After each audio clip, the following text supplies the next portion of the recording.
ఘనమైనవి నీ కార్యములు నా ఎడల, స్థిరమైనవి నీ ఆలోచనలు నా యేసయ్యా. ఘనమైనవి నీ కార్యములు నా ఎడల, స్థిరమైనవి నీ ఆలోచనలు నా యేసయ్యా.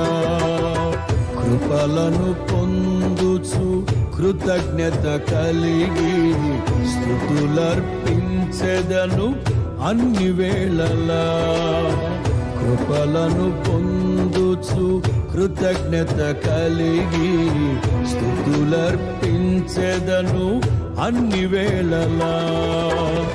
అనుదినము నీ అనుగ్రహమే, ఆయుష్కాలము నీ వరమే. అనుదినము